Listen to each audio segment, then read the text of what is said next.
Ashamaa akkam jirtan nageenya waaqayyo isiniif haa baay'atu mara keessaniifuyyuu ani baay'ee nagaa fayyaa kooti isin akkamii nagaa fayyaadha baga nagaa fayyaa taatanii isiniin jedha እና baga nagaadhaan gara YouTube channel kootti dhufta warri haaraa taatan anaa dhufu isiniin jedha har'a barumsa bareedaa tokkoon walitti deebinee jirra isiniin jedha keessattuyyuu ijoollee shamarranii barumsi kun kursi kiyyaarraa isif fayyadeedheeti yaada inna hamma dhumaatitti na waliin turaadha isiniin jedha mata dureen keenyaarraa dhiira sin jaalanne tokko mallattoo akkamii agarsiisa kan jedhu inna ijoollee shamarranii baay'een jechuudha dhiira isaan hin jaalanne tokko akka amaloota inni agarsiisu beekuu hin danda'ani na garuu amalli inni agarsiisu jechuudha amaloota ja'an kana yoo hubattan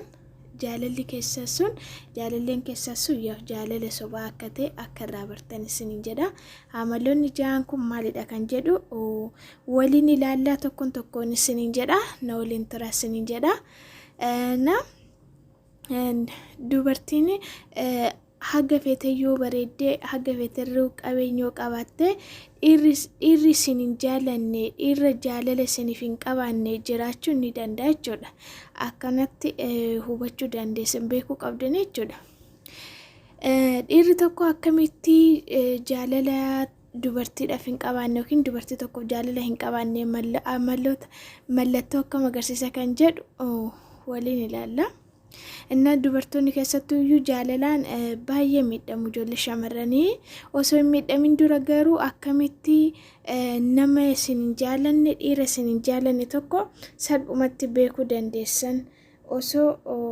miirri keessan hin miidhamin osoo gara biraatti hin deemin akkamitti adda baafattan isif fayyada inna dubartoonni sirriitti gurguranaaf kennatiin dhaggeeffadhaa isiniin jedha dhiirri tokko yoo isin hin jaalanne yookiin yeroo keessan isin gubu taate akka yeroo gabaabaa keessatti akkamitti akka isin irraa of eegdan isinitti hima mallattoo isaa kan yoo irratti agartanii fakkeenyaaf miira dubartii keessa waa baay'ee keessatti ilaallatu fakkeenyaaf teekstii waliin erganii teekstii isaan keessatti okay kan jedhu barreessuudhaaf jechuudha yoo kee duwwaa barreessite keen kun jechuun maal jechuudha jetti dubartiin tokko ni ilaalte jechuudha yoo naguma fakkeenya meseejii barreessiteef naguma attee barreessiteef naguma jedhee yoo barreesseef inna ni ilaala jaalala keessatti yaa'u namni tokko yoo kan sin jaalanne ta'e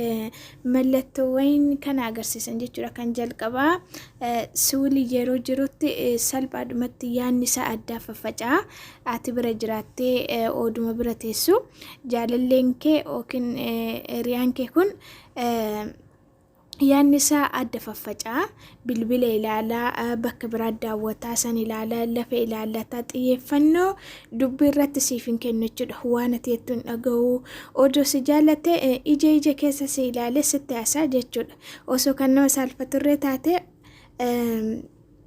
yaanni isaa adda faffaca'u bakka biraarree odoo ilaalee yaanni isaa kallattiidhaan si waliin jira jechuudha garuu namni sin jaalanne kun garuu yaanni isaa adda faffaca'aa waan jedhuuf waan kaaniyyuu adda hin beeku jechuudha yeroo kanatti inni jechuudha sitti fayyadama jechuudha inna mallattoo kanaan beekuu hin dandeessaatiyyuu akka inni sin jaalanne beekuu ni dandeessa mala akkanaa kana keessatti agarsiisuu yoo ta'e jaalala isaa akka sin barbaanne jaalala yeroo dheeraaf akka sin barbaanne waan ta'eef sirriitti of eeggannoo gochuu qabdu kan lammaffaa immoo karoora yeroo dheeraa hin qabu suuliin hin qabu fakkeenyaaf torban dhuftuu yeroo isaa waliin qophii qabaachuu danda'a sagantaa qabaachuu danda'a sagantaa san keessatti garuu jechuudha sitti hin himu suuliin hin mari'atu jechuudha inna maaliif sitti hin himu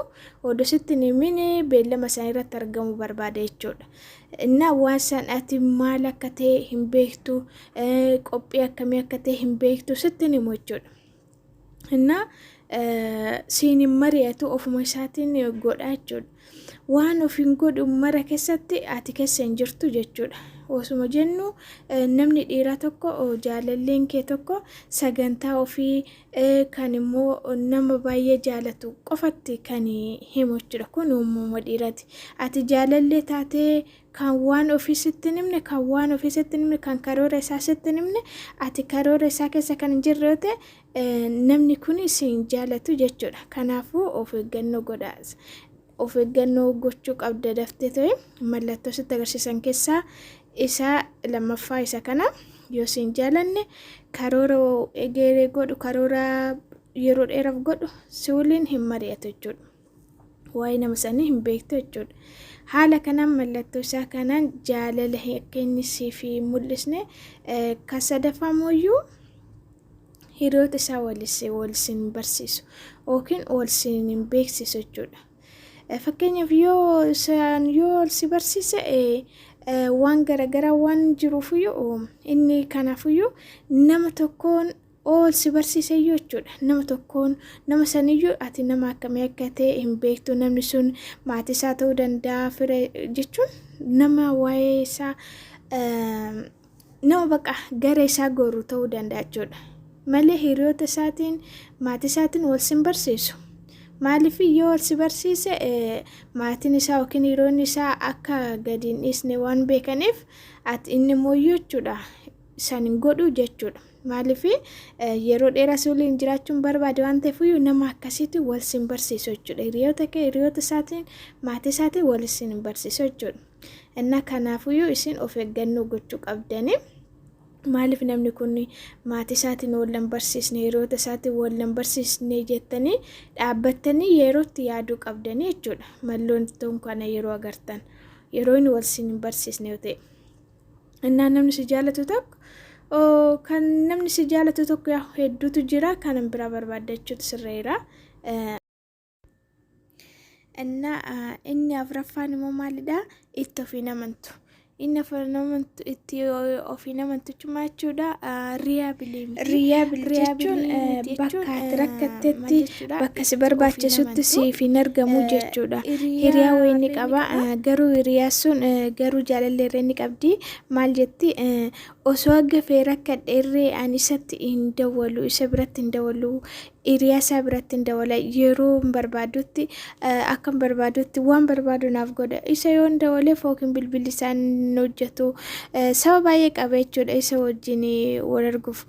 Isa akka waliin dhabneef garuu hiriyaa isaatti yoo hin dawwale wayii naa godha jette dhibbaan dhibbatti yoo hiriyaa isaatitti yeroo ni dawwale na argadha jettee waan yaadduuf yeroo kana goote atuyyuu ni beekta jechuudha. Garuu namni suni hiriyaan keessun jechuudha waan amantii waan barbaadde waliin dalaguu hin dandeessu jechuudha. Innaa mallattoon kun isa afraffaati. Isa argachuu waan hin dandeenyeef waan tokko irratti garuu si argamuu danda'a. Garuu yeroo ati barbaaddetti si hin argamu. Yeroo ati barbaaddetti namni sun siif hin argamu. Inni shanaffaan immoo ni bada. Garan badaa bilbila isaa cufee badaa yeroo tokko mooyyuu torbaniifuu nagartuu maaliif akka badeeyyuu hin beektu jechuudha. Garuu namni tokko hiriyaa biraayyuu qabaachuu ni danda'a jechuudha. Hiriyaa biraa yoo qabaateyyuu hiriyaa isa waliinis yeroo dabarsuu waan barbaaduuf ati immoo yeroo san baruu hin qabdu beekuu hin qabdu si dhoksa waan ta'eef gaafa san ati san argitu jechuudha. Innaa inni torban tokko ture ji'a tokko dhufee yeroo barbaade dhufee si dubbise jechuudha. Inni maali hiriyaa biraa qabaa jechuudha. Oduma waliin jirtanu si harkaa badaa, oduma waliin jirtanu bilbila isaa cufaa ta'uu badaa. Inni kun mallattoo akka inni sin jaalanne agarsiisudha. Badee kan dhufu ta'e badee kan sitti deebi'u ta'e irraa of eeguu qabda jechuudha. Inni jaaffaan immoo ifaa miti. Wanti inni sitti immoo gubbaa sitti mamalee jechuudha. Keessa bu'ee sitti himu dalagaa akkamii akka hojjetu, dalagaa akkamii akka inni farkaa qabu, waa'ee maatii isaa, waa'ee hiriyaa isaa, waa'ee jiruu isaa hedduu hin beektu jechuudha. Innaa waa inni qabu ifaa miti.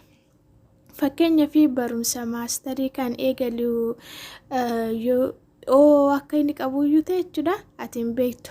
Barumsi maastarii sunu kan akkam akka ta'e ati hin beektu guutummaa saniyyuu jechuudha ati hin beektu. Badduma baddaarra beektaa jechuudha. Kanaafuyyuu namoonni jaalalaan qabamtanii amaloota akkana irratti agartan yeroo waan akkana irratti agartan namni sun jaalala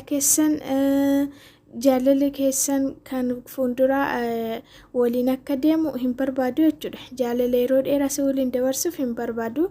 Jaalala yeroo gabaabaa si waliin dabarsuu barbaada. Kanaaf nama akkanaatirraa of eeggannoo godhaadhaa isiniin jedha. Innaa marree kabajamtoota fi jaalatamtoota koo barumsa kanarraa akka fayyadamtan abdiin qaba. Keessattuu ijoollee shamarranii of eeggannoo godhaadhaa. Dhiira isiniif hin malle waliin deemtanii bakka hin barbaachisnetti hin kufinaa isiniin jedha. Maaliif jaalala sobaatiin miidhamuun ulfaataadha. Innaa keessattuu yeroo baay'ee ijoolleen dhiiraa gosa garagaraa jechuun wanta garagaraatiin dubartiitti fayyadamuun ni barbaadu dhiirri tokko. Kanaaf dhiira sobaasitti dhiyaatirraa mo'atii of eeguu qabdaa isiniin jedha. Innaa of eeggannoo gootan immoo gaariidha isiniin jedha. Odoo hin miidhamiin of eeggannoo godhuun barbaachisaadha isiniin jedha. Innaa kabajamtoota fi jaalatamtoota koo waan waliin turtaniif galatoomaa isiniin jedha. Viidiyoon kun isinitti tole immoo laayik gochuun dagatinaadha. Viidiyoo biraatiin haga walitti deebinutti nagaa fayyaa turaadha. Turtii gaarii isiniif hawwa mara keessaniif iyyuu barumsa biraatiin haga walitti deebinutti baay baay. Laayik gochuun dagatinaa. Sabiskiraayib godhaamu warri haara taatan. Innaa baay baay. Okay. Innaa nagaa fayyaa ta'a.